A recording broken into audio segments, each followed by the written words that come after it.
நற்செய்தியாகிய விதையை உலகமெங்கும் விதைப்பதற்காய் நம்ம அழைத்த ஆண்டவராகிய இயேசு கிறிஸ்துவின் நாமத்தில் உங்களுக்கு என்னுடைய வாழ்த்துதல்கள்.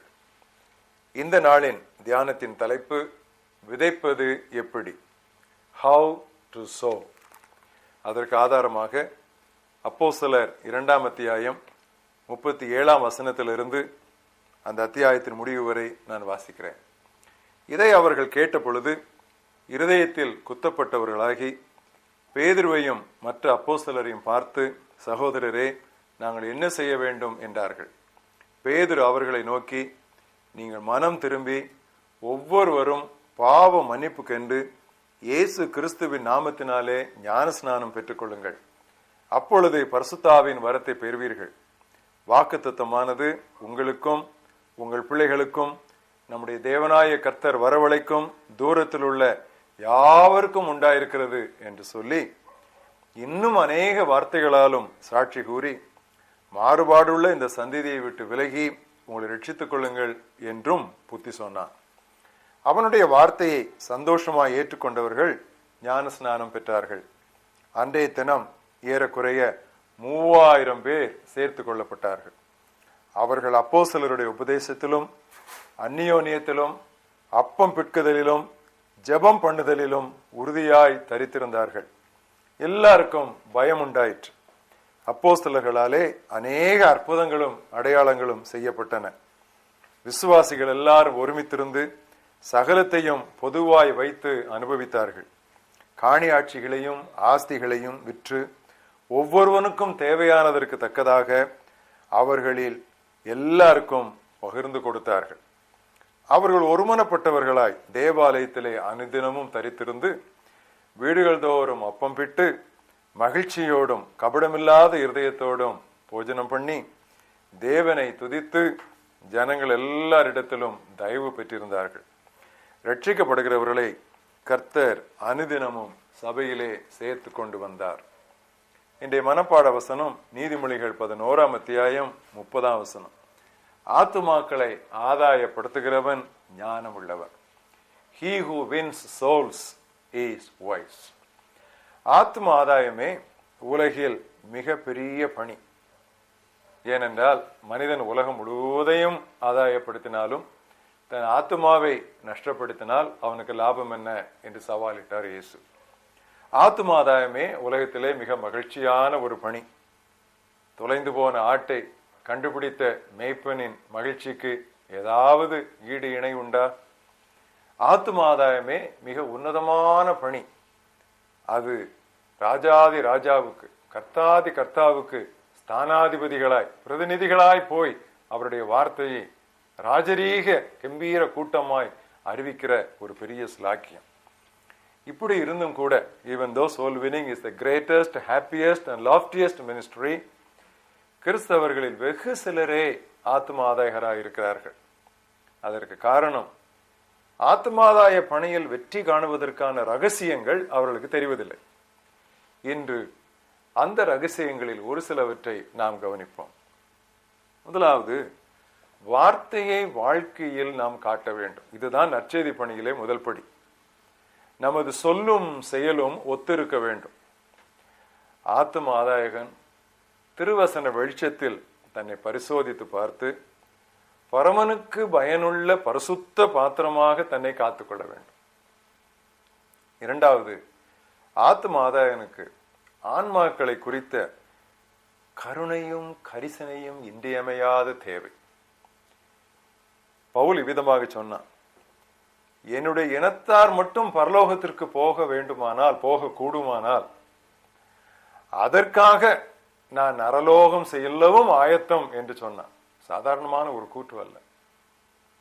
அப்படி சொல்லும் பொழுதுதான் அவர் உண்மையான ஆத்தும பாரத்தை, வாஞ்சியை அவர் நமக்கு வெளிப்படுத்தி காட்டினார்.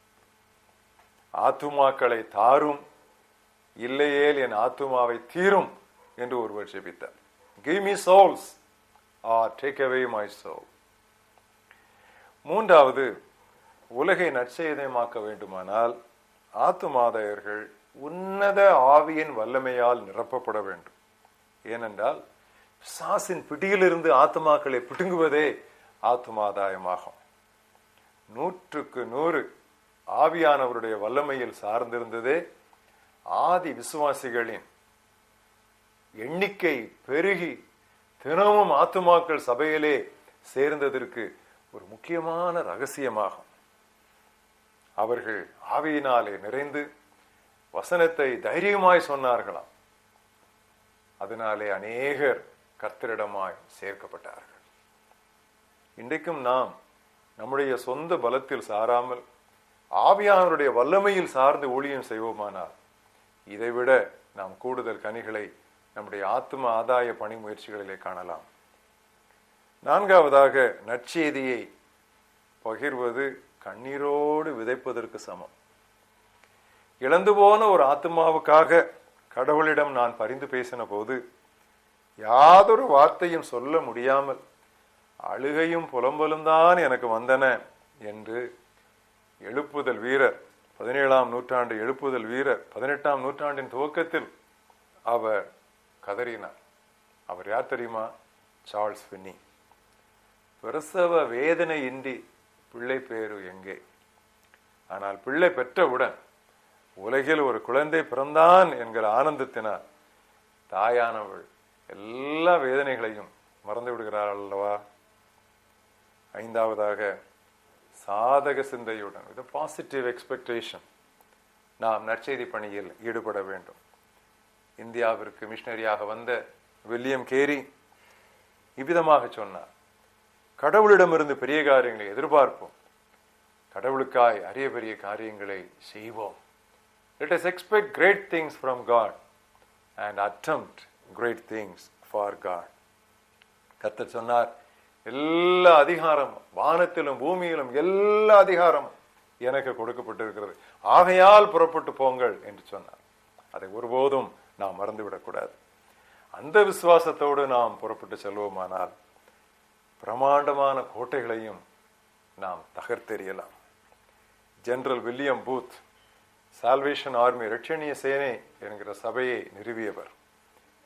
அவர் இவ்விதமாக அருமையான ஒரு கூற்றை கூறினார்: சிலரது ஆவல் பொன், இன்னும் சிலரது ஆவல் புகழ், எனது ஆவலோ ஆன்மாக்களே. நரகத்தின் காட்சியை ஒரு நொடி பார்த்து விட்டால் நாம் மக்களது மீட்பிற்காய் அங்கலாய்ப்பதை யாரும் தடுக்க முடியாது.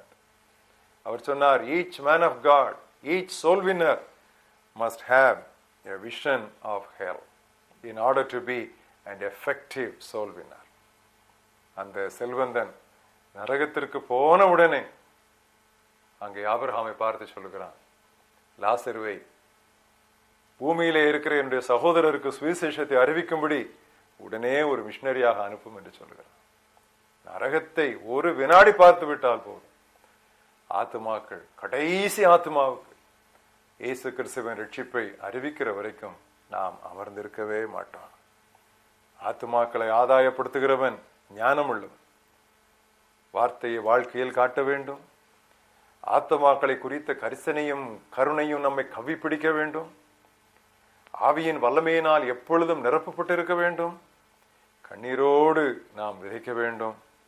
எப்பொழுதும் சாதக சிந்தையுடன் ஆத்மாதாய பணிகளுக்கு புறப்பட்டு செல்ல வேண்டும். ஜெபம் பண்ணுவோம். நல்ல ஆண்டவரே, நீர் எங்களை இந்த மகத்தான உன்னதமான மாட்சிமையான கனி நிறைந்த கர்த்தாவே மகிழ்ச்சியினால் எங்களை நிரப்பக்கூடிய மற்றெல்லா பணிகளுக்கும் மேலான ஆத்மாதாய பணிக்கு அழைத்ததற்காக நாங்கள் நமக்கு நன்றி சொல்கிறோம். இதற்கென்று எங்களுக்கு அருகதை கிடையாது, ஆனால் உம்முடைய கண்களிலே எங்களுக்கு தயவு கிடைத்தது. ஆண்டவரே, எங்கள் கரங்களிலே எங்களை நம்பி தந்த இந்த பணியை உம்முடைய குமாரனாகி இயேசு கிறிஸ்து வருகிற வரைக்கும் உண்மையும் உத்தமமும் ஊக்கமுமாய் நாங்கள் நிறைவேற்ற எங்களுக்கு உதவி செய்யும். இந்த நாளிலே நாங்கள் தியானித்த இந்த வசனங்கள் எப்பொழுதும் எங்கள் காதுகளிலே தொனித்துக் கொண்டிருக்கட்டும்.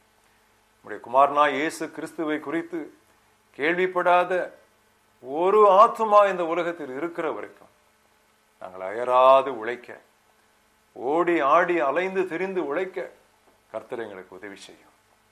ஒப்பு கொடுக்கிறோம், பயன்படுத்தும். இயேசு கிறிஸ்துவின் நாமத்தில் பிதாவே.